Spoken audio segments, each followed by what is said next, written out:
From the studios of Farm Journal Broadcast, this is AgDay.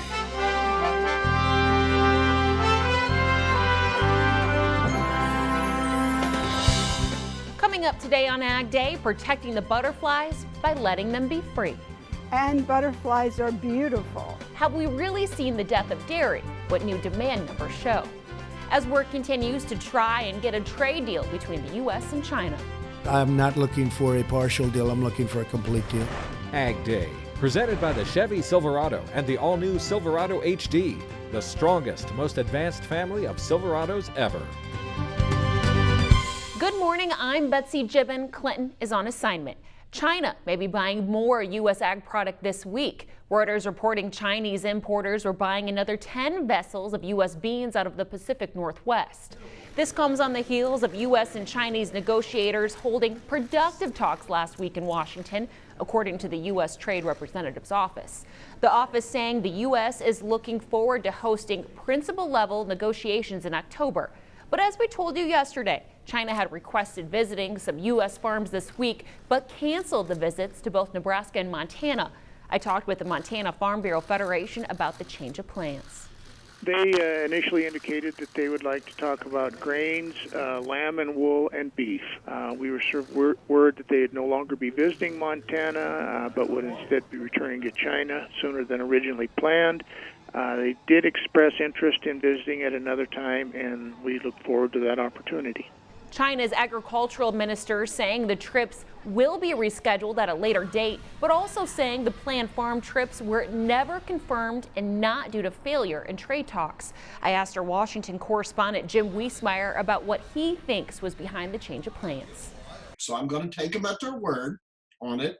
I do think that some of the Chinese were nervous that this was getting into domestic U.S. politics as far as going out to the Midwest, etc. And you know China does not want the U.S. to get into their politics. So there was probably a little bit of everything. Wiesmeyer says as China watchers are signaling an agreement could be later rather than sooner, and perhaps after the 2020 elections. But President Trump says he doesn't feel the need to secure a trade deal with China before next year's election. But he adds that if an agreement were to be reached between now and next fall, it would, quote, probably be a positive for his campaign. The president answering questions about China last week while holding a news conference with the Australian Prime Minister, and says recent ag purchases by China aren't enough to compel his administration to sign a deal. We're looking for the big deal. We've taken it to this level. We're taking in billions and billions of dollars of tariffs. China's devalued their currency, and they're putting out a lot of money into their economy, and they have a very bad economy right now. And I don't want them to have a bad economy, but it's the worst in, they say, 57 years. Both sides of the trade war are aiming for a high-level meeting next month. Meanwhile, the African swine fever situation that started last year in China is continuing to spread. The Philippines now reporting it has detected more outbreaks of the virus in the country. Reuters reporting there are now 12 villages with backyard farms affected by the disease. The Philippines is the world's 10th largest pork consumer, and South Korea is also confirming a new case of ASF, this time at a pig farm near the city of Seoul. It comes on the heels of the country announcing its first outbreak last week. And ASF is affecting China's pork imports. They were up sharply in August, totaling 162,000 tons. That's up a whopping 76% from a year ago, according to China's General Administration of Customs.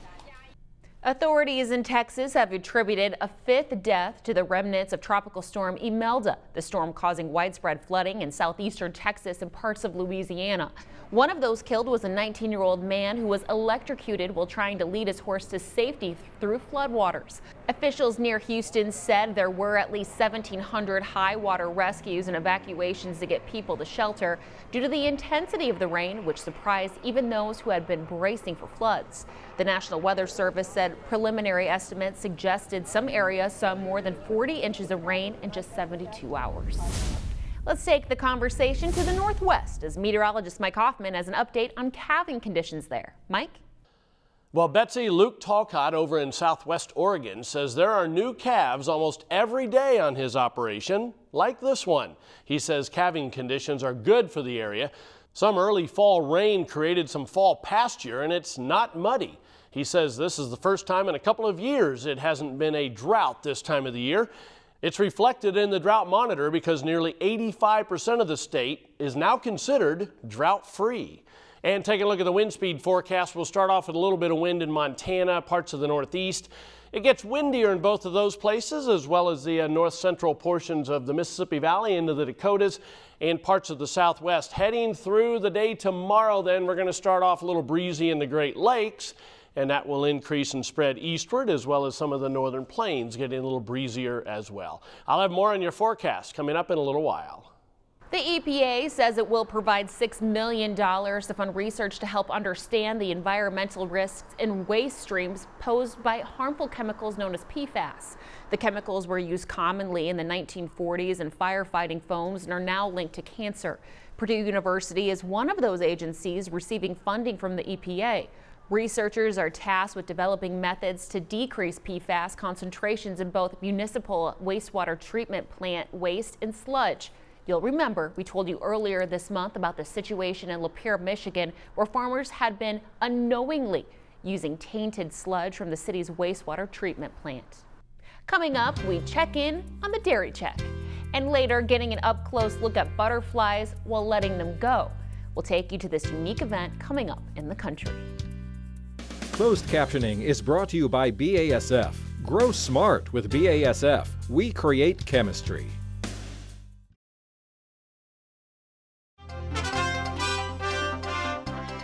Soybeans leading the market on Monday. That's after the report we told you about at the top of the newscast that China could be buying even more U.S. soybeans this week. Here's the latest from the CME. Today in the grain market, soybeans did rally. The hopes of China purchases did give it a double-digit boost. It's up almost 15 cents at one point, but I think it ran out of steam. Some of the players may be taking some of that profit off the table. Some funds really started to buy last week, but the downtrend is still intact, even though we did get a nice upturn today. Traders are definitely hopeful for some kind of a short-term deal to get this market moving. Today in the livestock market, we got a rally out of the live cattle. Supplies just keep tightening, and so we're watching as the market's going to continue to move a little bit higher. There is some underlying support starting the week, but the question is, will it last? You know, can we start to fill that gap? That's the big, misnomer. We're not sure if we can get this market going. Today looks really good, like we've got a little bit of momentum, but we'll see if that continues tomorrow. I think that's going to be the big question. Something we don't often talk about, the component side of dairy. Clinton has this analysis from the road. We're joined now by Mark Stevenson. He's the Director of Dairy Policy and Analysis here at UW-Madison. Let's talk about the component side of the dairy check, because that's been kind of an interesting watch. Yeah, it's been 20 years or so since farms don't just get paid on the volume of milk they produce, they're getting paid on the pounds of components that they ship. And our components are primarily protein and butter fat. We also have some other solids in there. So your milk check is comprised of those protein and butter fat. About 4 or 5 years ago, it used to be 2/3 of the milk check was protein value and butter fat picked up the other third. That flipped, and we've now been about 2/3 value on butter fat and 1/3 on protein. Yeah, we've seen that butter fat is catching on in so many ways, in diets and in other ways that we use it. Do you expect that to continue? I do. Let's face it, we like butter fat. We do. It's got great flavor, and we find that even large restaurants like McDonald's have gone to using butter fat in their products. And that's a big demand for this butter fat. So as long as we have a medical community who says it's okay for your health, go ahead and consume it. We like the taste of it, we like the mouthfeel, and we're consuming butter fat. So I do expect that to continue. How does that translate back to the dairy? We're going to see more focus on butter fat? I think so, and farms have been responding. So I indicated that those values in the milk check have been emphasizing butter fat, and farms have actually said we can make more of this. So we can change breed of animals, we can change the genetics that we're breeding our cows to. we can change the management practices and we can increase the butterfat yields from our farms. Give me the right signal and incentive and I'll produce it. All right, is the signal there? The signal's there, it's been received, and we have seen butterfat values come up pretty steadily over the last 3 or 4 years. All right, appreciate it, Mark. Thank you so much for being here and for the insights. We'll be back with more Ag Day coming up here in just a minute. Join Andrew McRae for Farming the Countryside, a farmer-focused podcast that is all about production agriculture. Farming the Countryside is available wherever you listen to your favorite podcast and is brought to you by Nutrien Ag Solutions, the world's largest provider of crop inputs and services.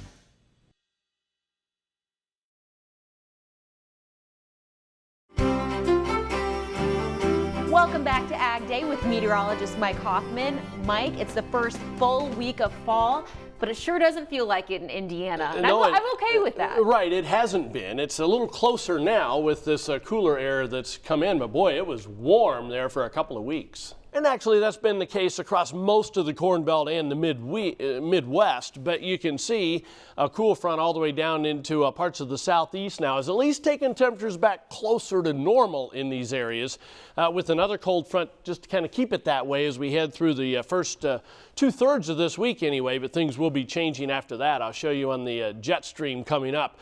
As we head through today, you can see this front stalled out, spotty showers and thunderstorms along that stationary front, just a little bit of activity along the secondary cold front there. Not a lot of moisture to work with the Gulf of Mexico kind of cut off.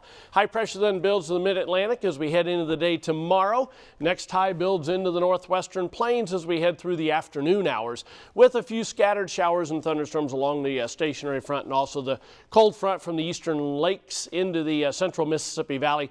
Of course, the hit and miss activity continues to bubble up mainly in the afternoon in the southwest. Checking out precipitation estimates over the past 24 hours, not a lot. There's been some in the northeast, some in parts of the southwest. Will add in the next 36 hours, and our computer model is showing a fair amount there in a complex along that stationary front, parts of eastern Oklahoma into western Arkansas. Other than that, it continues to show fairly dry conditions with the exception of the southwest once again, and a little bit in the Pacific Northwest. I'm going to show you the snowfall estimates over the next 36 hours. Nothing in the United States, although you can see it's close.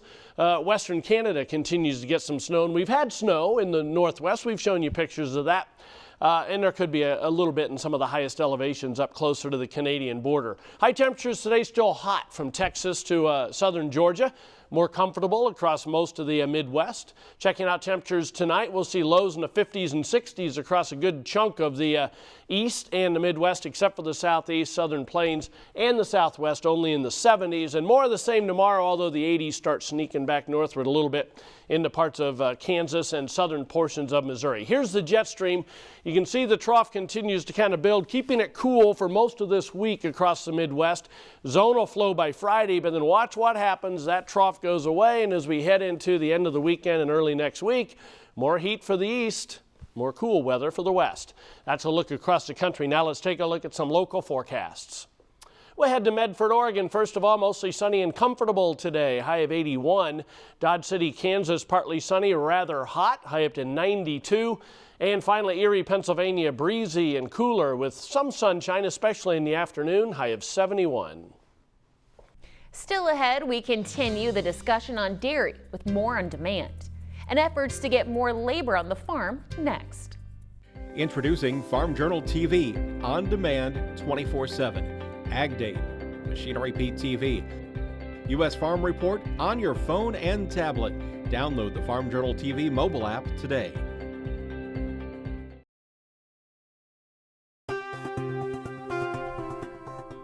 It may be hard to see it, but experts say demand for dairy products is at a 56-year high. An official with the National Milk Producers Federation says no matter what critics say, attempts to craft a death of dairy message are mistaken. Though fluid milk sales have fallen dramatically over the past decade, other dairy products, they say, have made up for the losses. USDA data shows per capita cheese sales have tripled since 1971. Per capita butter usage is reportedly at its highest since 1968. Work continues to update the H-2A guest worker program. USDA Secretary Sonny Perdue recently talking about the changes, saying officials are working to bring the program into the 21st century. He says the Labor Department changes are designed to modernize and streamline the process. DOL is modernizing their applications. We're getting away with the silly things of advertising in paper and doing several other administrative things. In addition to shifting advertising to labor and state workforce agency websites, DOL announced updates to some H-2A forms and how things are handled online.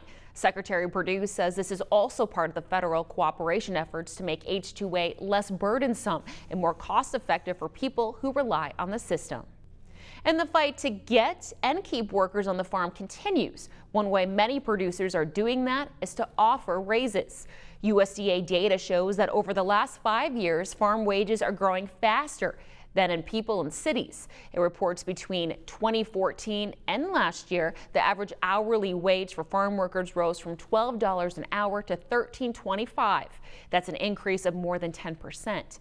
Meanwhile, non-farm wages, while still higher in pay per hour, grew just 3.5%. Farmers continue to point to the competition from off-farm jobs and the shortage of immigrant workers. Some states, like California, put a minimum wage law into effect with an overtime rule as well. We have minimum wage that is increasing, and we have overtime that will be implemented and keeps on implemented within our situation. How are we adjusting? Well, there's going to be a tipping point eventually.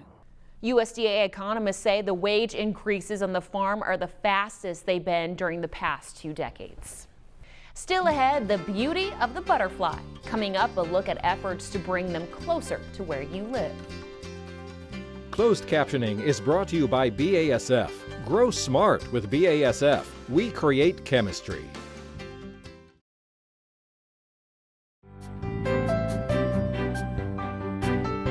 It's been said butterflies are almost nature's way of showing off. The delicate creatures display so many stunning colors. The University of Tennessee's Institute of Agriculture includes research about keeping our butterflies healthy. Charles Denny takes us to an event where humans and butterflies briefly mingled.